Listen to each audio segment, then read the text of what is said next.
What up, is Marcus with Dynasty Fun Dads? Do you want to know the next breakout wide receiver? We're talking about a top 24 wide receiver. We have some statistics. We have some analysis in the last 20 years of data here.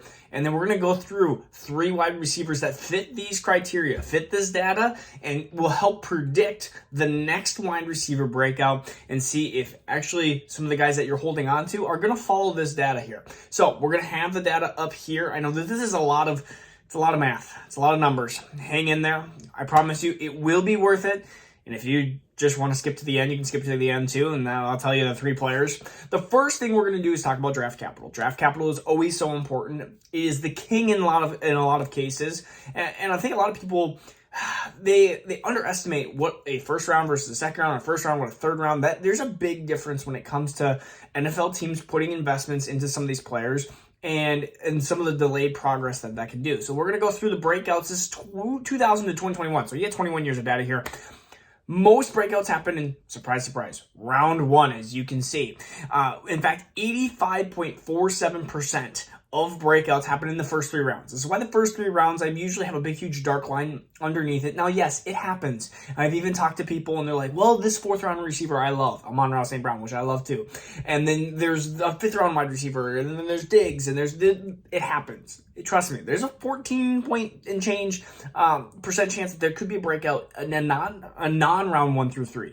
But you have to put your money where the best odds are, right? Like, if you were told, hey, I will give you 20 in blackjack, that's a really good odd that you're going to win that hand. If you said, hey, 16, 15, you're probably going, I don't like this hand very much. But yeah, sometimes you get a 5 or 6 and boom, you get your 20, your 21 and you win the hand. Sometimes you put your money in Stephon Diggs or Amon-Ra St. Brown and you win. Sometimes you do, sometimes you don't. But the odds are going to be a little more likely in rounds 1, 2, and 3. So we're going to go a little bit more in depth into this data. In round 1, the last basically 15, 20 years, we have 66 receivers that were drafted in round 1. 37 of those hit. They were a top 24 wide receiver. They broke that threshold at some point. So 56.06%, less than running backs. A big, huge dip from actually running backs. When you're a running back that's drafted in round 1, you're 75% chance. We talked about that. That's a big, almost 20% dip when you're talking about wide receivers. That's why running backs are safer when they're drafted higher. It's just, that's the case. It's just, the data has shown that for the last 20 years. Round 2, you're going to have 22 out of 69, so 31.8% chance, and then 15 out of 77, so 19. Then it goes 10, 3, 2, 4. So really, you're talking about receivers.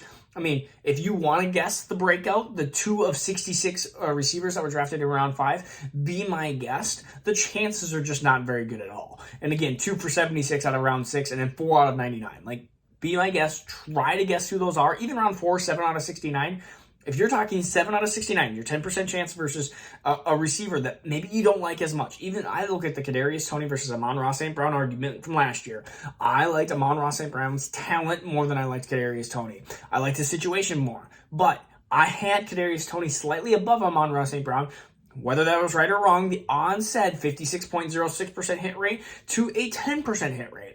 You gotta put your money where the odds are. And again, this is why you watching videos like this are so important, and seeing data, seeing what the past has shown and what the future, what that gives kind of for the future here. So let's go with age, because age, I think breakouts by age makes a huge difference here. And you're going to see that here. A lot of receivers don't break out at age 21. I mean, you're going to have some age. You're going to have Jamar Chase, and you're going to have Justin Jefferson, but we're looking even at like Drake London's, and we're looking even at like Garrett Wilson, and we're expecting them to immediately produce at basically, if I can talk right, rookie season. They're year 1. Oh, if I can talk. Year 1, you're expecting them to produce at a top 24 level. It just doesn't happen as much. It happens when they're 22, 23 is the highest percent chance, and then 24, 25, we talk about, we'll even look at how many years of service that will correlate to what the breakout is too, because some guys come in at 21, and some guys come in at 22, and some guys come in at like 20 and a half. So we just have to look and see that 22 to 25 is that range, that kind of happy range where wide receivers tend to break out. A little bit older than when running backs. Running backs were young, and when you get into that 24-25 range, you start to really decline in what your chances of breaking out are, because running backs are more of immediate production, but they're also more of a decline towards the end of the career. They're a shorter burn. but they're a brighter burn. When that happens, they're a shorter, brighter burn. So we look at some of the draft capital ages, and then let's go through. I mean, you have age 21, an 8% breakout, and so that's day one wide receivers. Again, more data here. You look at 29% chance at 22. I mean, even if you're thinking a day one wide receiver, you're looking at day one being a round one wide receiver. 8% chance. I mean, that's Drake London, 8% chance. I mean, that's Treylon Burks, 8% chance. Garrett Wilson, an 8% chance. Jahan Dotson, 8% chance. I mean, that's why I say when I believe that a lot of these rookies are being way overdrafted and redrafted. And even in Dynasty, I see some of these statistics and go, that's going to take a year or two. It's just going to. So you can see some of this data that you go through. I mean, you're looking, some of them wait till they're 25.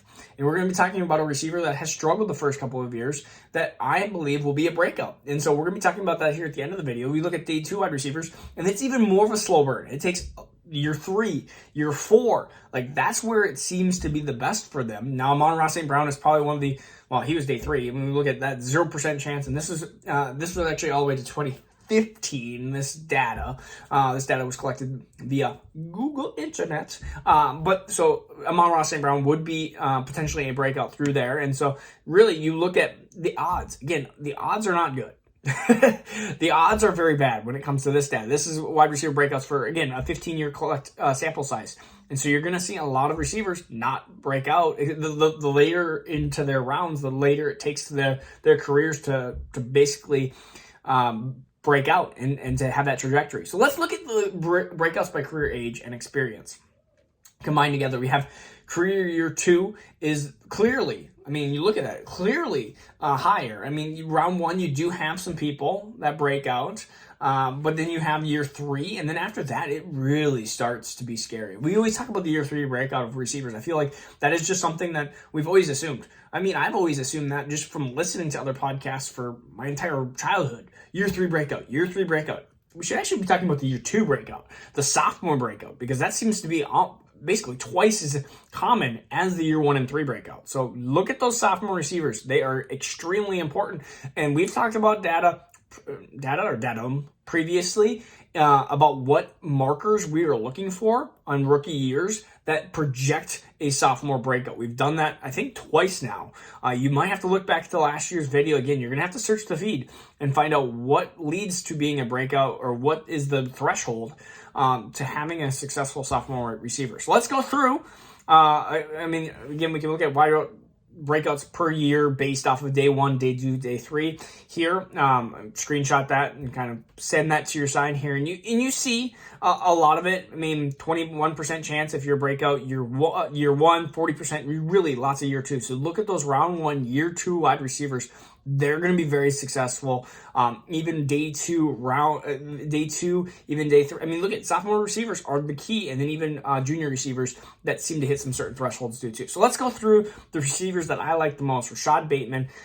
Rashad Bateman is a popular candidate because of specific reasons, and the specific reasons are he's the only wide receiver. He has Lamar Jackson, and he was very talented going into his NFL career. I mean, you talked about his talent-wise. There's a lot of people video-wise that had him a notch below the 3 receivers of Jalen Waddle, Jamar Chase, and Devontae Smith. And even if you say he's right below that level, look at the success that each of those receivers have had. And if he makes a Devontae Smith jump, you're talking about a receiver that's getting close to our wide receiver 2. I mean, Devontae Smith was a wide receiver 3.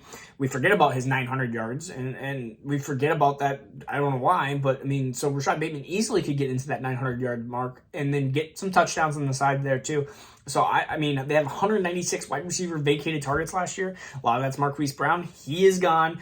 They really have no one else. So when you look at a lot of wide receiver vacated targets, and they're going to run the ball a little bit. But I mean, J.K. Dobbins, we still don't know his health. Gus Edwards, still don't know his health. Tyler Beatty, not going to be super successful running back that's going to take everything away. So look at Mark Andrews, Rashad Bateman. I think that's why he's a very, very popular one. The next one is Elijah Moore.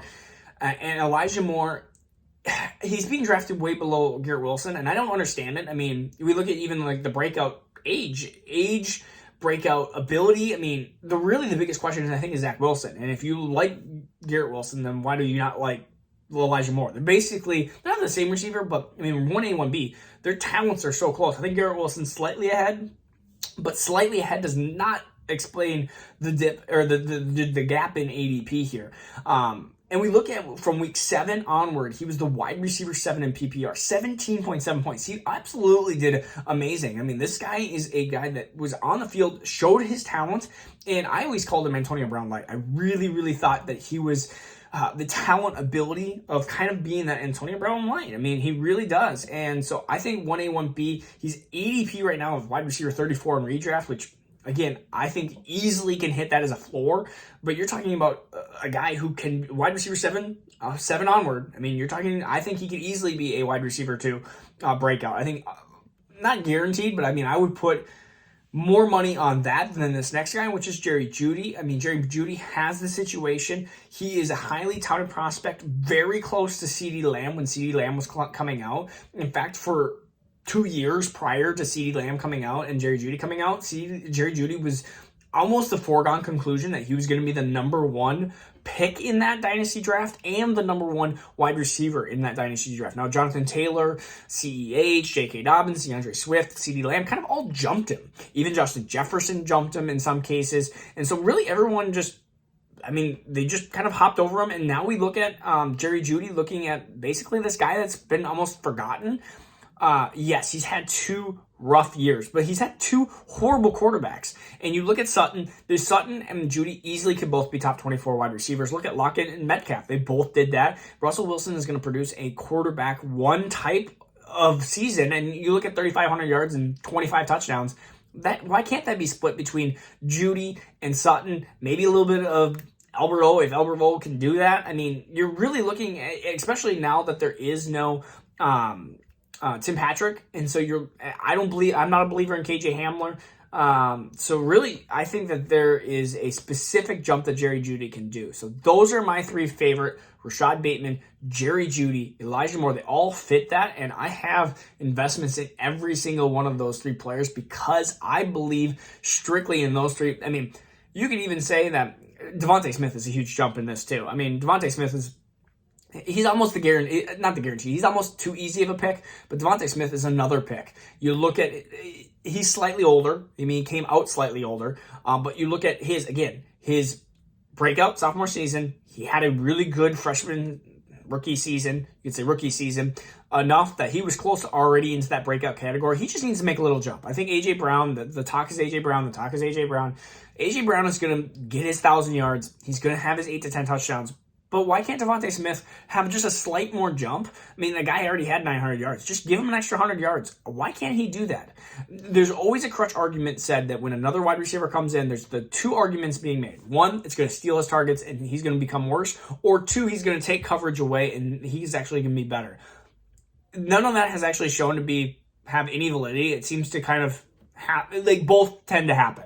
You have people that tend to get better targets, more efficient targets, but then you sometimes will have, there is no actual factual basis of another wide receiver coming in and that being a ginormous detriment or a ginormous benefit. So I'm just thinking of Devontae Smith in a bubble that he will make another jump into his sophomore season, be a top 24 wide receiver.